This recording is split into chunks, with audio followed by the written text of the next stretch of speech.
When I was a kid in school, my mom and dad would go to parent-teacher conference, and the teachers say, Mark's a great student, but he talks too much. Okay.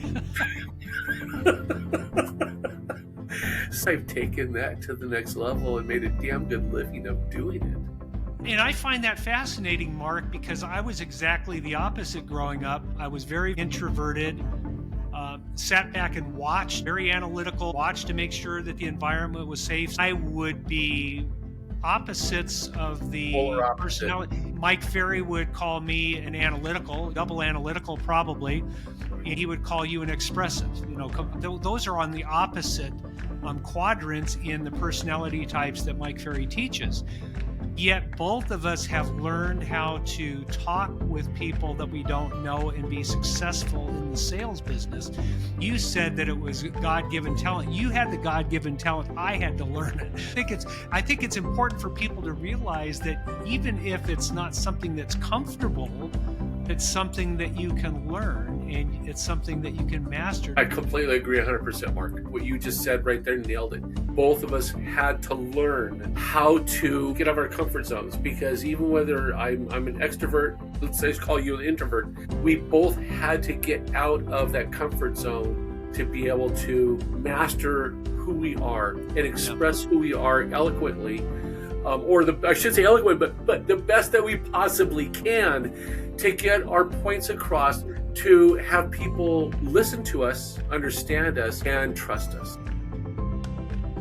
Today on Time Tested Mastery Life Lesson Sell, I'm sitting down with Mark Wayman of RE/MAX Big Bear Area Experts, serving clients across Big Bear and into the Palm Springs desert markets. Mark's story is a reminder that you don't need to be an internet celebrity to be a serious producer.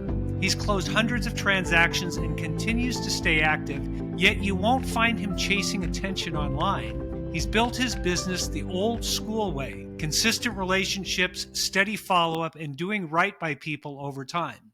Before real estate, Mark was in the title insurance business, and he's also been involved in organized real estate leadership with the Big Bear Association and California Association of Realtors. So he understands both the street level work and the bigger picture of how this industry moves. If you're tired of the hype and want to hear what real, repeatable production looks like, you're going to like this one. So let's get into it with Mark Wayman. Good morning, Mark. I look forward to talking with you. Yeah, well, I know it is new for a lot of people to be involved with podcasts and do these kinds of interviews, but I think it's really helpful for people to learn from the people that have been around the business for a long time and have a lot of experience that can share what's really going on in the real estate business and what it really takes to be successful. And so I appreciate you taking the time out of your day to stop what you normally do every day and sit down and talk with me. So thanks for that. Thank you very much for the invitation. Kind of get a little backstory on me. I've been doing real estate since the late 80s.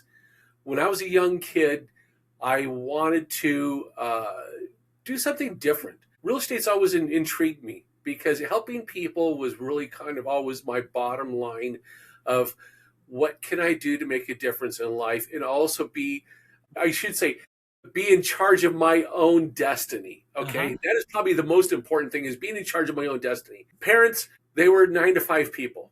My mom was a registered nurse. My dad was a maintenance man. And they always, why don't you, Mark, why are you doing this? Why don't you get a 9 to 5 job? Real estate has always been something that has intrigued me. Helping people in the 80s, things were so different because we didn't have the internet. We didn't have any social media. We had nothing. This was, again, raw. Where you had cell phones. Well, no, you didn't have cell phones. I mean, that's really dating us, Mark, because I started selling real estate before cell phones. And actually the cell phones that were out there were these big boxes that people put in their car. If you were lucky enough to have something in your car that was a cell phone, you were spot on. But I should say fax machines, okay? The fax machine was at that time something that still was quasi. It still took a lot of time, but to transition your documents and to get documents from point A to point Z, it was old school. It was mail, or it was getting in your car and delivering something that had just been copied. Okay. And this was something that was very intriguing to me. When I was a kid, I was 21 years old when I first started this. And I was able to connect with a company that worked for a large, at that time, developer in the Santa Clarita Valley, which was Watt Industries. And I don't know if we were able to talk about or recognizing names, but Watt Industries back then developed this area off of San Fernando Road. They created this amazing area that in the 80s, if we all remember, some of us that are of age, campouts, when you were to do, they released homes in campouts. You would be camping out for sometimes a week, 2 weeks at a time to get on that waiting list to buy these homes. Yeah. And these were when the interest rates were, 12, 14, 16% interest. I mean, they were astronomical, but it all really came down to, at the same time, the balance of prices versus interest rates. Okay. And back then, with the interest rates being so high, the price of homes were a lot lower. But as we all kind of transgressed and went forward, interest rates came down, prices started going up. And being in the business as long as I have, in and out, as we all know, there's always been a balance of one form or another. And with all of this being said, today's rates, and I'm going way over the top, but today's rates, and what people say, the rates are so high. No, they're not. Yeah. And it's very interesting how people really think that today's interest rates are so much higher than what they should be. Well, back in 2000, people forget about, it's 25 years ago. Interest rates were 8 to 10% back then. Mark, let me take you back because you covered a lot there, and you go in a very small period right there. Well, what's interesting is that you and I met. I want to say we met when you came out of your title job and got into selling real estate in the Big Bear area. But you're sharing with me that your story starts much earlier. So, question I have for you: you said that your parents were both 9 to 5, real traditional employee type of people. Yes. Did you think about being in real estate when you were growing up as a kid, or how did you find yourself gravitating towards real estate? I mean, what was the spark that brought real estate into your career idea? It was something, I think, because I've always liked numbers. And it's very interesting that how I started wanting to be in real estate. I guess, it was more of I wanted to be a loan officer is where that really, the root started. I liked numbers, and I was like the math. I always liked creating something, and I was more into the sales orientated side of it also. So between the two of those again, I was so boots on the ground. As a kid, 21-year-old kid, I know what I wanted to do, but I didn't have any direction. So personally, I went out, I connected with a mortgage company. And when I wanted to get things started, I literally was face to face. I walked in, did cold calls, and it was very interesting because I remember to this day like it was yesterday. The first office I walked into, I didn't even know my name. I introduced myself to the receptionist. Okay. And I gave her my spiel. Something that I thought that was very cool and that I could, kind of get things started with. Right. I stammered and stammered, and I didn't know, like I said, didn't even know my name. By time I went around and hit a half a dozen offices that day. I came back to this person because the receptionist, as I said, the loan officer was not in the office. So by time the end of the day, I had gotten rid of all of my anxieties, my nervousness and things this way, and came back and gave a presentation to that loan officer in that office, and creating the relationships and things this way. I ended up getting business out of these people. But the bottom line is to start from raw.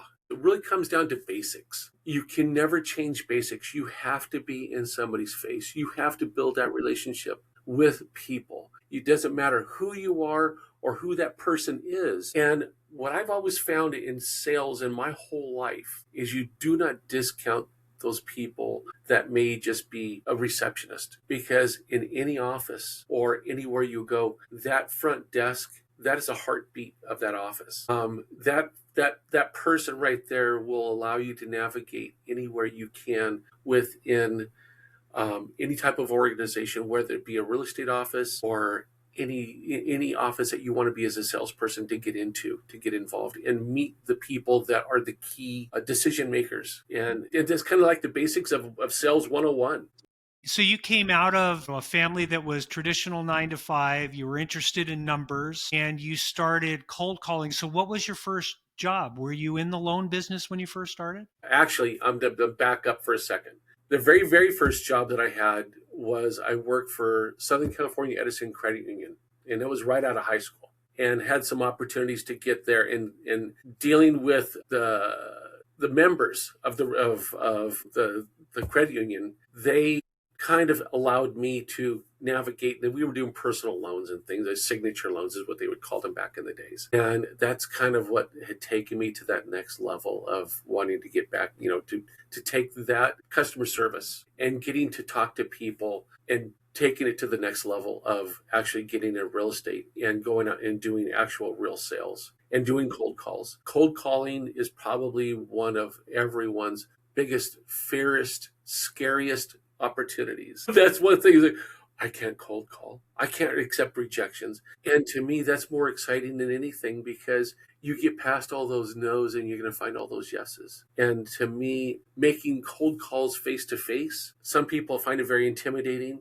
I enjoy it because you get to meet new people. You get to meet some very intriguing people and build these amazing relationships. But also, too, on the phone, cold calling. I think you're one of the few people that I have talked with or interviewed, Mark, that enjoys the experience of talking with people that they don't know, because most people are absolutely frightened by it. And the thing that you shared, early on that really sort of caught my attention is that the first time you walked into a receptionist office, you fumbled the ball, so to speak, when you were talking with her, but you didn't quit. Number one, you didn't quit. And then you went on, you made several other calls, and your learning curve. I mean, if you went out and made 6, 8 calls and then came back and were feeling 100% confident and comfortable, that's a pretty quick learning curve. It was a lot longer for me. I promise you that it took me a lot longer than one day to get over that fear, but that's amazing.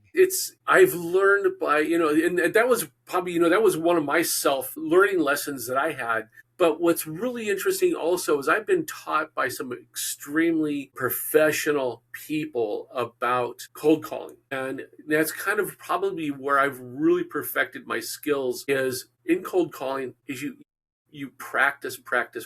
You can never practice enough. And I know there's a lot of coaches out there that have scripts and things this way. Me personally, I cannot script because a script to me, I have a bigger problem scripting it than reading a script than it is just to be natural. And people say, well, if you practice that script over and over and over, you become more natural. Totally true. Totally true.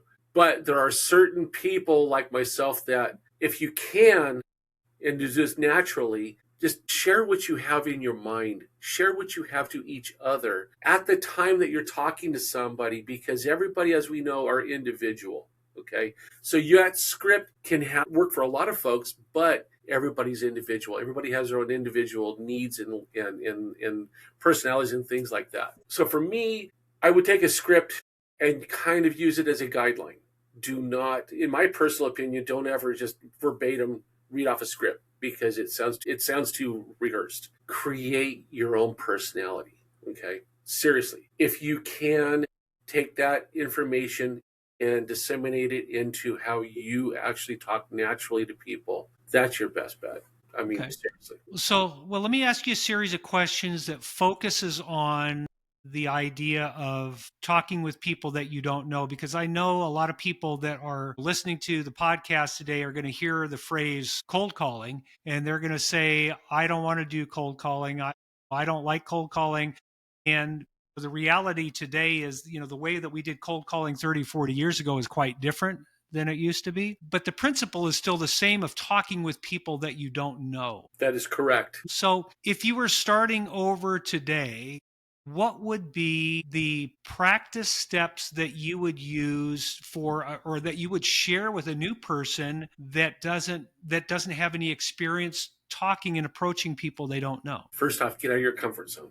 Okay. You have to step out of your comfort zone. You have to step into an area that you may have never, ever wanted to think about venturing out to. You need to speak to people naturally. How do I say it? I mean, the most important thing is to get out there and see people face to face, eye to eye, belly to belly. And these are the basics of basics. If you have your sphere of influence, reach out to that sphere. What you want to do is the most important thing is like I said, be known, talk to people. And it doesn't matter who you are, but you have to get out of your comfort zone. That's the most important thing. So you have a salesperson that says, okay, I'm willing to go talk to people that I don't know. I'm uncomfortable, but I'm willing to do it. What would you suggest that they say? How would they approach conversations with people that they have not met before when they're first starting? I can honestly throw that out to somebody other than you have to start somewhere. Okay. You have to commence to begin. You can't say, well, I'm going to do this, I'm going to do that, and never start. You have to commence to begin.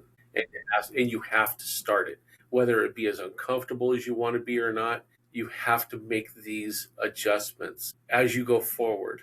If you, like I said before, I walked out, I stammered and talked to the receptionist, but by the time I came back around that day, I had something to say productively to this person to get that interview, to be able to create an awareness of myself and my worth to this lender or to this real estate agent of what I can possibly bring to the table to them to help them. And whether it be a lender or a real estate agent, as a real estate agent, you need to show your worth. You need to be proficient and as much as you possibly can in the areas that you want to sell in. But the most important thing is you have to be open to somebody. I guess really one of the things is you have to be a person that you have to attract somebody. Okay. You have to have that open personality to attract that person to come to you, to ask you these questions, to be excited to talk to you. Yeah. Well, and you've always been, from my experience, all the time that I've known you, you've always been comfortable talking with people that you don't know, and you can keep a conversation going. I'm curious as to what it looked like to start from stammering. What homework did you do? What steps did you take from that first conversation to where you are today, which is more than comfortable talking with anyone, anywhere about anything pretty much? Can you think back and remember things that you learned along the way, or something that happened that said, okay, I'm never doing that again, or something that happened, you said, that worked, I'm going to keep doing that? Can you think of an experience like that? And I can tell you a lot that I will never say that again. I mean, there's probably a bigger list of that, so to speak. But I guess for me personally, it's a God-given gift. I mean, I don't know how to explain that, okay? When I was a kid, I'll go way back when I was a kid in school, my mom and dad would go to parent-teacher conference. The teacher would say, Mark's a great student, but he talks too much. Okay. So I guess I've taken that to the next level and made a damn good living of doing it. Yeah. And I find that fascinating, Mark, because I was exactly the opposite growing up. I did not like selling. I was very, very introverted, sat back and watched, very analytical, watched to make sure that the environment was safe. So, you and I would be opposites of the personality. Yeah. I mean, Mike Ferry would call me an analytical, double analytical probably, and he would call you an expressive. I mean, those are on the opposite quadrants in the personality types that Mike Ferry teaches. And yet both of us have learned how to talk with people that we don't know and be successful in the sales business. And you said that it was God-given talent. You had the God-given talent. I had to learn it. So I think it's important for people to realize that even if it's not something that's comfortable, that it's something that you can learn and it's something that you can master to be able to talk with people that you don't know. I completely agree 100%, Mark. Because the thing is both of us, what you just said right there, nailed it. both of us had to learn how to get out. First off, get out of our comfort zones, because even whether I'm an extrovert or you're, let's say, call you an introvert, we both had to get out of that comfort zone to be able to master who we are and express who we are eloquently, I should say eloquent, but the best that we possibly can, to get our points across, to have people listen to us, understand us, and trust us. Another thing that I learned, working with Mike in his coaching for years, is versatility. And so the natural gift that you have with your personality type and what is a natural strength and inclination for you, you probably had to streamline it into, I need to direct these conversations in ways that are going to be helpful for people. Whereas I might have found it easier to identify the directions to go, but I had to step up and be willing to talk with people and experiment and suffer the rejection and actually speak up. And even to this day, Mark, if I go into a crowd of people that I don't know, I'll sit and I'll observe for a long time, because it's just more comfortable for me to watch. Where if you walk into a group of people, you're going for somebody right away. I'm hitting the ground running. You're absolutely right. Mm-hmm. Me, on the other hand, I have to sometimes bring it back a bit, because when like you said, I'll go in a room and I will start talking to anybody and everybody, to introduce myself, almost like I'm running for mayor or something. Some cases you have to. It's a balance, and the thing is I love, because I would like to be more of a person like yourself, sitting back and kind of observing things. And I've learned how to, in my age, pull myself back a little bit to kind of do that observation. If you're not sure of who you are, the room that you're dealing with, kind of sit back and observe. But if there's a room that is just full of energy, all that does is that just picks me up and takes me forward. Yeah. I'm going to move a little bit in a different direction. So you grew up with 9-to-5 folks. You wanted freedom and like numbers, started with lending, starting with a credit union, got into lending.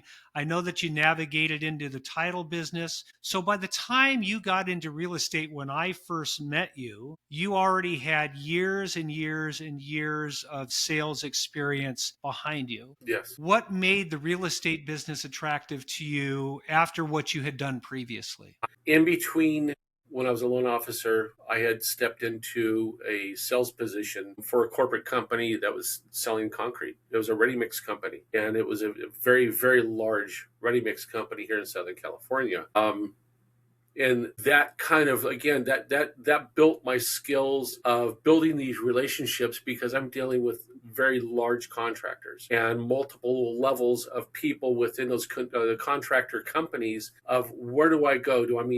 I talk to the estimators, I talk to the salespeople, and this is why it goes back to when I was talking about receptionists, meeting and building a relationship with that front desk and not poo-pooing that front desk. They're the navigator to get you into where you need to be in that office, so to speak. I did that for 10, 12, 13 years. And it got to a certain point where, and what started all of this was my second marriage with my wife. Okay. Her cousin-in-law was in title, very, very successful person. And that brought me back to turning a light bulb back on. It's like, I've always been intrigued with real estate. I've always loved real estate. And giving me this golden opportunity again to get back into it created this opportunity to be a title rep. And that was back in 2000. So I took the ball and ran with it. And it gave me the opportunity. I was a title rep from 2000 2008. When the market had made that shift, as a title rep, I ended up losing everything: the house, the jobs, everything. Okay. Yeah. So that was. I always tell people I was the poster child for the downturn in 2008. Okay.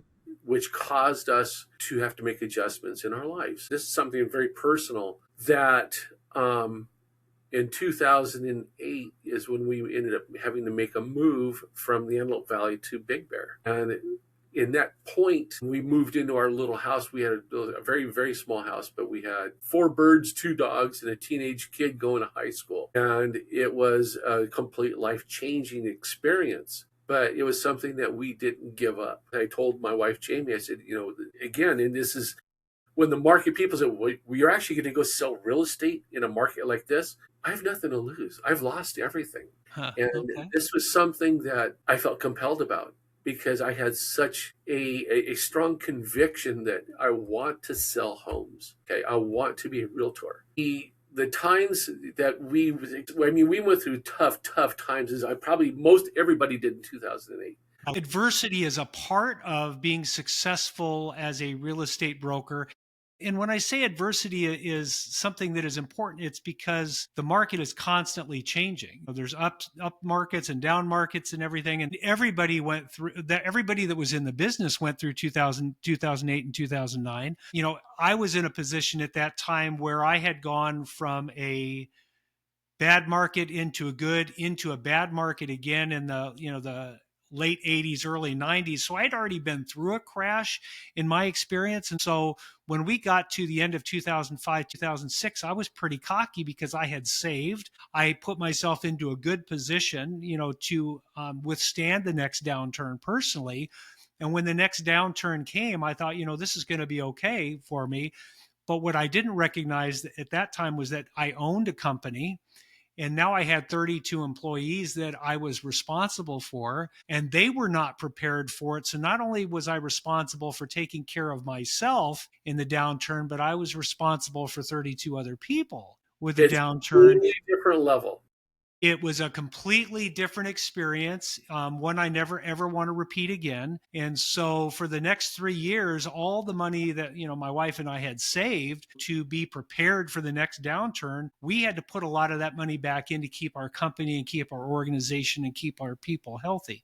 So I think it's important for people to realize that going through hard times and adversity is something that is really valuable for a long-term sales career, because you're probably going to have a downturn or two to have to go through. And you do. And I'll tell you one thing, as we both know, it humbleizes you very quickly.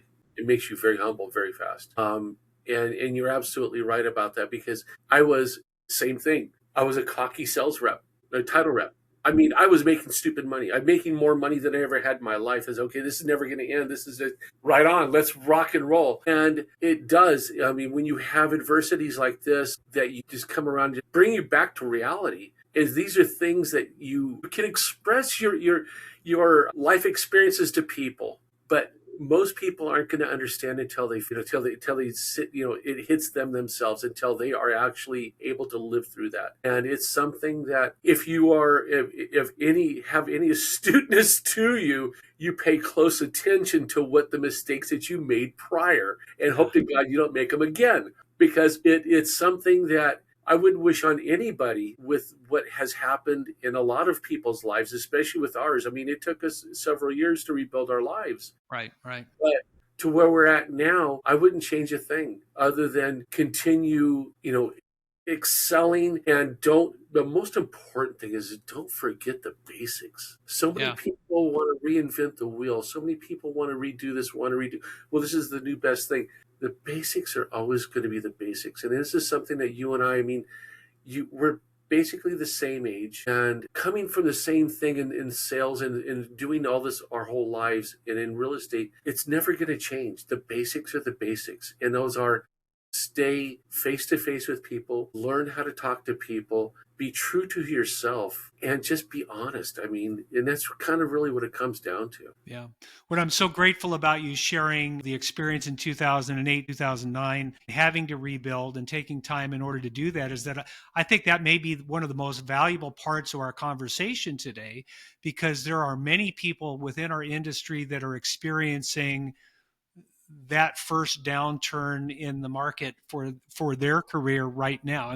For the people that started selling during COVID, for the people that thought that they had arrived during COVID because the market took off like it did, the experience that a lot of people are having in real estate today is not that way. It's more of like a 2008, 2009 market for them. And what's important, for them to recognize is that we've all been through it. The ones that survive and thrive through it have all gone through it. And it's important that they hear that you can recover from it and that you can take things further. So Sort of talk about how you rebuilt from that experience to that point where where you were the board president in 2017. One of the biggest opportunities that came to me working with a prior broker before I came to Remax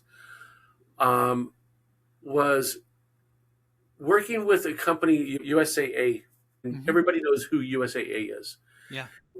Creating a referral base with USAA. I started that for a couple of years, and USAA was very interesting because they would compartmentalize. You start here, okay, you're pre-qualified, then you go, certain levels. I had the opportunity of becoming a referring agent, working with different companies with veterans and active military. Okay. This started 2009, 2008, actually 2009, and worked with different companies that serviced veterans and active military people. It took a couple years to kind of fine tune this. I now work with a company that is solely based off of referrals. And this is where I've kind of created my niche in my market is I work with a company that works with veterans and active military people. I've got several people in my family that have been vets that were military folks at one point. And this is one of my things that really kind of drove me to help these people is because of my family history and being also in real estate. So it kind of dovetailed the two of them together. We're living and working in Big Bear in a resort community helped me understand a community that most people, there was a lot of realtors and a lot of competition in that small little area, forcing me to go out of my comfort zone. Again, searching out in different areas, I started going from Big Bear into the other mountainous communities in the Southern California area and becoming proficient at selling in these different areas that most people were uncomfortable with because they didn't want to take the time out to learn it and actually not just learn it, but also to drive into these different areas. I took on those exercises. I took those things on. It's like, okay, you know what? I don't want to be like everybody else. I don't want to be that person that's going to follow everyone else. I want to be somebody that everybody else can come to me and say, hey, by the way, because you sell over here, will you take they take these people and pay me a referral? I've learned that, and it's taken years to become this way, but this is kind of how I've driven my business, is going out of my comfort zone and in areas that I'm not so familiarized with, and becoming very proficient and very familiar with these certain areas, whether it's the mountain areas of Southern California or the Inland Empire of California, and also in Palm Springs now. We've lived here for 7 years at this point, and now I've got a very large area that I am very proficient at helping people buy homes. So you're sharing something, Mark, that I think a secret that's really important for people to get, and so I want to articulate it based on what I'm seeing, and tell me if you agree. Yes, is that in a competitive environment, and being in a competitive environment, everybody's fighting for the same nut. I guess everybody's fighting for the same nut. same piece of fruit. Yes. Yeah, they're all fighting for the same nut, whether it's expired listings, whether it's for sale by whatever the niche is that market seems to be focused on. And because you recognize that, you looked for areas that were underserved and you decided to become proficient in those underserved markets or areas and underserved niches. And so you became an expert there where you had less competition. Exactly.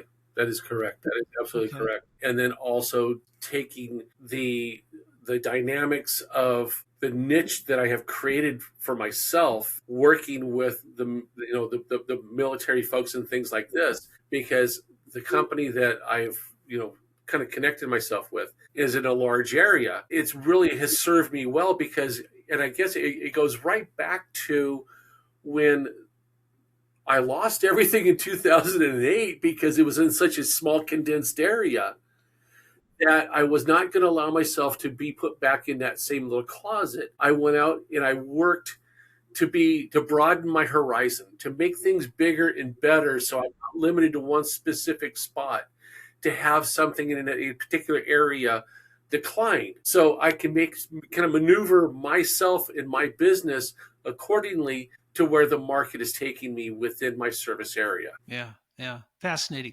And the other thing that a lot of people that are not familiar with the Big Bear market that are listening, Big Bear is a mountain resort community that's an hour out of San Bernardino. It's a couple hours out of Los Angeles.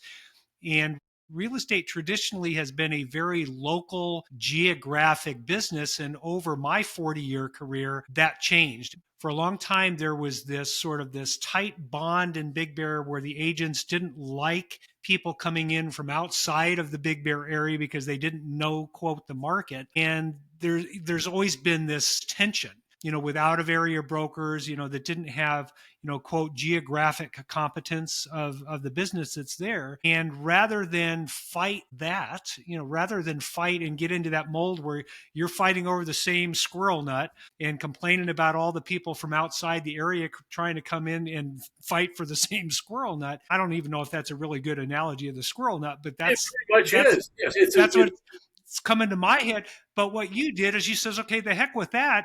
I'm going to broaden. Basically, you diversified your portfolio in real estate sales is what you did. completely, because now I can, I've got, and I don't know my geographic mileage area, but it's pretty extensive, because in the Southern California area where I'm at in Palm Springs, and the reason I moved specifically where I'm at is because I can be in an hour and 15 minutes in any different direction. And that's kind of how I set my perimeter up. If I can travel within an hour and 15 minutes, I'm solid. But I mean, I can go to 29 Palms Marine Base, okay, which is a total military community. The high desert, which is Yucca Valley, 29 Palms, Joshua Tree, the whole Coachella Valley, Palm Springs, all the way out to Coachella, Inland Empire, and then also the mountain range between Big Bear all the way over to Crestline. It's fascinating, and it's very because I'm the type of person that I love to learn. As I've gotten older, I love to learn more about different areas. And this is what keeps me completely connected in doing what I do and not being stagnant as a realtor, is learning new things all the time. Yeah. Learning new areas, learning new nuances about different certain areas and things this way, because there's always something for us to learn. What I see most realtors doing is they want to stay in their comfort zone. They don't want to reach out. They don't want to venture out into unknown territories, because they're afraid of, well, all of us are afraid of failure. I mean, Right. all of us are afraid of failure. Well, let's change directions just a little bit. I find it fascinating, the diversification, the rebuilding. You mentioned something a little bit earlier. You talked about the basics. And so a little bit of the setup for this is that you're not a big social media person. You're not a big flash person. You are old school. And that's the way I would describe your skills and your temperament, paying your dues, the learning, and those kinds of things are very old school. The interview that you're doing right now is your home office. You see, I mean, you see what you got. I'm extremely old school, and it's because the old school basics, as we say, are something that is true, tried, and tested, that will never ever change. We've always want to have something that can be more exotic or more flashy or more catchy in the eye, but it really comes down to basics. You have to be there's there's so many different things. First off, you need to, when somebody calls you, answer your phone. Okay, I can't tell you how many agents, I mean, you call, and the only way you're going to be able to respond to them is by a text. Okay, you cannot conduct business, and it still blows my mind how people conduct business by not answering their phones. It blows my mind. It stymies me, because answer your phone. Be responsive. Okay, be respectful, but also give some good information. But the most important thing is answer your phone. Yeah. Yeah, that's pretty basic. So the way that you've described your business to me is you've diversified into a wider area. You focused on a military niche and background for referrals, but you're also operating your business in a way that you are doing customer service in a way that your business is built. I went on, all the social media places and all of the big portals looking for information, and there's not a whole lot of information. You're not using any of that internet stuff. No, I'm not. You're using old school relationships with the people to do your business. Yes. So do you have 2 or 3 little nuggets that you can share with people that solidify those relationships and get you repeat and referral business? Educate your clients. Okay. Most important thing is whether you have to be educated yourself. You have to completely understand and be solid and confident in yourself and what you're doing as a professional real estate agent, as a realtor. Educating your clients, whether they're sellers or buyers. I have friends that we were sitting there talking to that are going to be helping them buying homes here in Palm Springs.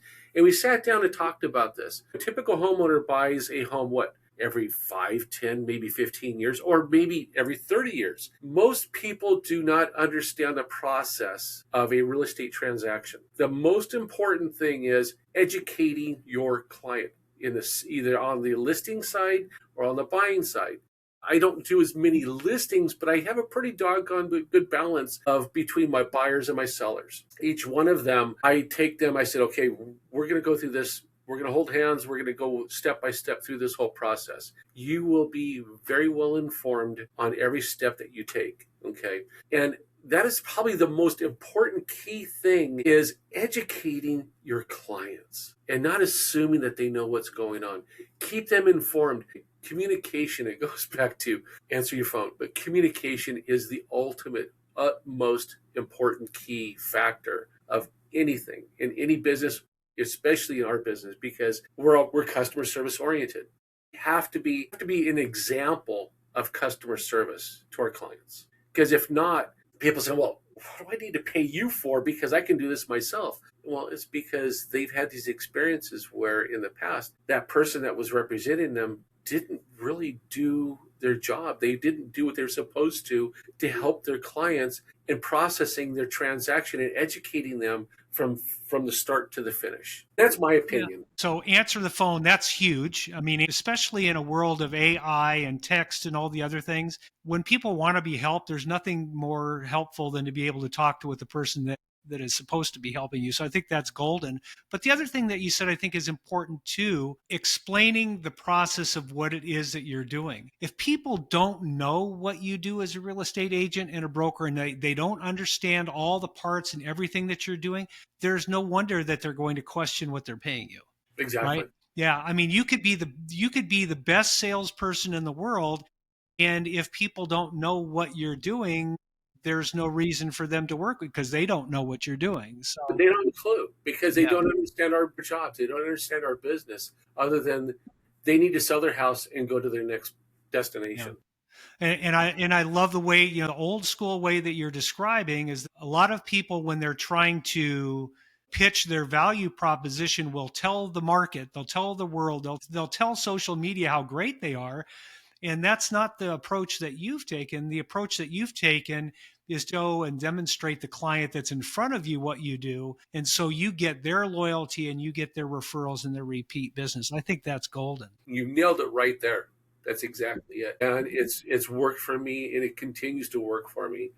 I'm happy where I'm at. I'm never satisfied because I'm always searching and going, pushing that next envelope. But the same fact is it's taken me a long time to get to know who I am, where I'm at, and to be confident on what I do. Like I said, the most important thing is the confidence that people need to understand. They have to build this within themselves, within their core of themselves, that they have to be proficient and confident and really know and understand and have that confidence to be able to convey that to somebody. Because as we talk, if you're sitting in front of somebody that you first met as in human nature, that confidence just kind of, it's conveyed. I mean, if you're not telling somebody, well, I don't know, and we'll be find out. But if you're saying, no, this is how this is what we have, and coming in prepared, I've got this information. Let's take a look at this. This is what what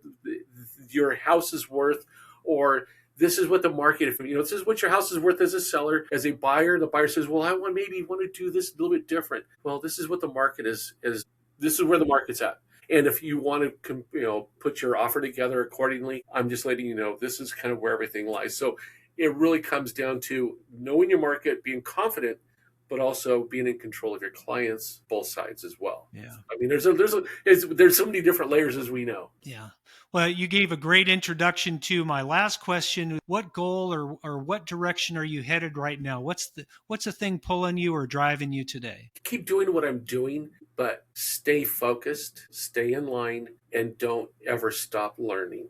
Okay. In today's world, and way things change constantly, we have to learn every day. And I learn new things every day. There's something that you and I spoke about that I learned that is detrimental, but can also be rectified. Stay engaged and really make sure that you're on top of things. Go to school. Learn as much as you can through your states and through your associations, okay? There's always something new to learn, and there's always something new to gravitate to in our business.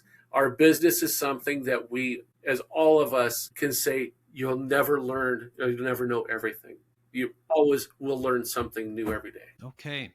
Well, I'm going to wrap it up, Mark. I am so grateful that you took the time today to share your experience in your career with real estate and all things sales. I learned a lot of things I think that are really important for people to remember and take away from this interview. One is the willingness to be out of your comfort zone, because if you're building a career and you're trying to excel, that's one of the things that you're going to experience. The ability to talk to people and to answer your phone. Another thing was adversity, is that we're all going to get kicked in the head at least once in our career, and we have to recover from it. And that insatiable desire to keep learning that you're sharing about moving forward, I think it's proof to me that the old school, and I call this time-tested mastery for a reason, because the things that you are exemplifying and the things that I'm working on teaching are things that will make real estate agents and salespeople and human beings successful over their entire career, because they're time-tested principles. The tactics may be different, but the principles remain the same. So I really appreciate you sharing that today. And for those people that want to reach out and find you, Mark, how can they reach you? They can actually they can email me. They can text me. They can email me through my email address. They can also text me.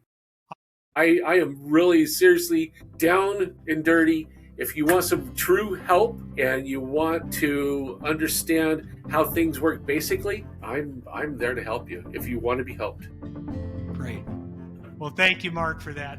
So with that, I'm going to sign out. My name is Mark Dolan with Time Tested Mastery. If you found this interview to be helpful, please reach out to Mark if you're looking for some real estate help. If this was valuable for you in your career, or you know somebody else that it could be valuable for, please share this episode with them. And I look forward to talking with you again soon. Mark, thank you so much for your time. I appreciate you.